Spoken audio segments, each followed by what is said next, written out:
નમસ્કાર. આજના આ ખાસ વિશ્લેષણમાં તમારું સ્વાગત છે. ચાલો, કોઈ પણ જાતનો સમય બગાડ્યા વિના સીધી જ વાત પર આવીએ. આજે આપણે એક બહુ જ રસપ્રદ અને પ્રાચીન ગ્રંથની વાત કરવાના છીએ. ખાસ કરીને પુરુષોત્તમ માસ પારાયણના 7મા દિવસની કથાની. હવે તમને કદાચ એવું લાગે કે આ તો કોઈ જૂની વાર્તા હશે, પણ એવું બિલકુલ નથી. આપણે આ કથામાંથી કારણ અને અસર એટલે કે કોઝ એન્ડ ઇફેક્ટના એવા શાશ્વત નિયમોને ડીકોડ કરવાના છીએ જે આજે પણ એટલા જ સચોટ છે. ટૂંકમાં કહીએ તો અહીં આપણે માત્ર કોઈ વાર્તા નહીં પણ ભાગ્ય અને કર્મના અદ્ભુત વિજ્ઞાનને સમજવાના છીએ. હવે એક સવાલ જે કદાચ આપણે બધાએ ક્યારેક તો વિચાર્યો જ હશે. સ્ક્રીન પર જુઓ. શું વર્તમાનની સફળતા ભવિષ્યની સુરક્ષાની ખાતરી આપે છે?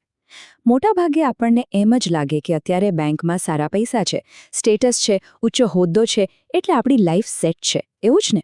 પણ આ પ્રાચીન લખાણો આપણને એક અલગ જ એંગલથી વિચારવા મજબૂર કરે છે. આ વિશ્લેષણમાં આગળ જતાં તમને સમજાશે કે માત્ર આજની સિદ્ધિઓ પર નિર્ભર રહેવું એ કેટલી મોટી ભૂલ સાબિત થઈ શકે છે. તો ચાલો આખી વાતને બરાબર સમજવા આપણા વિશ્લેષણના પ્રથમ વિભાગ તરફ આગળ વધીએ.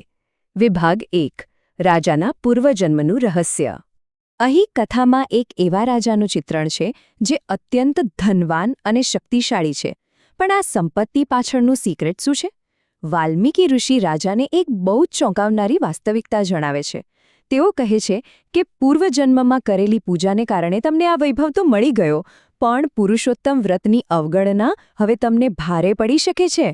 જરા વિચારો, આ કેટલો મોટો ટર્નિંગ પોઈન્ટ છે. મતલબ ભૂતકાળના સારા કાર્યોનું ઇનામ તો મળી ગયું, પણ ભવિષ્યમાં બહુ મોટું સંકટ ઊભું છે. વર્તમાનનું પિક્ચર ભલે ગમે તેટલું પરફેક્ટ દેખાતું હોય, પણ જો અત્યારે સાવધાની ન રાખી તો પરિસ્થિતિ રાતોરાત બદલાઈ શકે છે. જો આને આપણે એક ટાઈમલાઈન તરીકે જોઈએ તો કર્મનું ગણિત એકદમ સિમ્પલ થઈ જાય છે. પોઈન્ટ 1 ભૂતકાળની પૂજા અને સારા કાર્યો. પોઈન્ટ 2 એના સીધા રિઝલ્ટ તરીકે અત્યારનો અઢળક વૈભવ. અને પોઈન્ટ 3 ભવિષ્યમાં આવનારું મોટું જોખમ અથવા તો સીધું પતન. આ બહુ ક્લિયરલી બતાવે છે કે હા, તમારા ભૂતકાળે તમારું આજ તો સરસ બનાવી દીધું, પણ જો વર્તમાનમાં તમે તમારી ફરજ ચૂકી ગયા તો એ એક નાનકડી ભૂલ ભવિષ્ય માટે બહુ જ મોટો ખતરો ઊભો કરી શકે છે. અને આ જ વાત આપણને કથાના વધુ ગંભીર ભાગ તરફ લઈ જાય છે. વિભાગ 2. અવગણનાની કિંમત. અહીં મુખ્ય વાત છે પુરુષોત્તમ વ્રતની, એટલે કે પોતાની વર્તમાન ફરજ અને કર્તવ્યને સમજવાની. આ પ્રાચીન ન્યાય પ્રણાલી કેવું ગજબનું સંતુલન જાળવે છે એ જુઓ. એક બાજુ છે ભૂતકાળના કાર્યોના મીઠા ફળ, જેણે રાજાને અઢળક વૈભવ આપ્યો. પરંતુ બીજી બાજુ એક મોટી ચેતવણી છે, વર્તમાનની અજ્ઞાનતા અને ફરજ પ્રત્યેની બેદરકારીની બહુ જ ભારે કિંમત. મતલબ તમારી અગાઉની સિદ્ધિઓનો પાયો ગમે તેટલો મજબૂત કેમ ન હોય, જો અત્યારે આળસ કરી તો ભાગ્યનું ચક્ર તરત જ ઊંધી દિશામાં ફરવા લાગશે. ચાલો હવે આ કથાના થોડા વધુ ઊંડાણવાળા ફિલોસોફિકલ ભાગ પર આવીએ. વિભાગ 3. કર્મોના ફળ અને ભાગ્યની પ્રબળતા. ગ્રંથમાં સ્પષ્ટપણે આ કથાનું એક બહુ જ મોટું મહત્વ એટલે કે મહત્વ સમજાવવામાં આવ્યું છે. આ માત્ર કોઈ રાજાની વાર્તા પૂરતું સીમિત નથી, પણ આખા બ્રહ્માંડનો એક અફર નિયમ છે, જેને કર્મોનું ફળ અને ભાગ્યની પ્રબળતા કહેવાય છે. સાવ સરળ ભાષામાં કહું તો આ એક એવું કોસ્મિક અકાઉન્ટિંગ છે જ્યાંથી કોઈ જ છટકી શકતું નથી. દરેક એક્શનનું રિએક્શન થાય જ છે, એકદમ ગાણિતિક સચોટતા સાથે. જેવું વાવશો તેવું જ લણવું પડશે. આ ન્યાયતંત્ર કોઈનો જ પક્ષપાત કરતો નથી. તે ફક્ત ને ફક્ત તમારા કર્મોના આધારે જ પરિણામ આપે છે. તો આ બધું સમજ્યા પછી ચાલો આજના વિશ્લેષણના સૌથી અગત્યના અને મારા ફેવરેટ ભાગ તરફ જઈએ. વિભાગ 4. પ્રાચીન ન્યાય અને આધુનિક જીવન. કારણ કે આખરે આ બધું આપણને આજે કેવી રીતે લાગુ પડે છે? તમે બરાબર નોંધ કરશો તો આ પ્રાચીન સિદ્ધાંતો આજે પણ આપણા રોજબરોજના જીવનમાં એકદમ ફિટ બેસે છે. પહેલી અને સૌથી ઇમ્પોર્ટન્ટ વાત, તમારી ભૂતકાળની સફળતા એ તમારી આજની બેદરકારીને માફ નથી કરતી.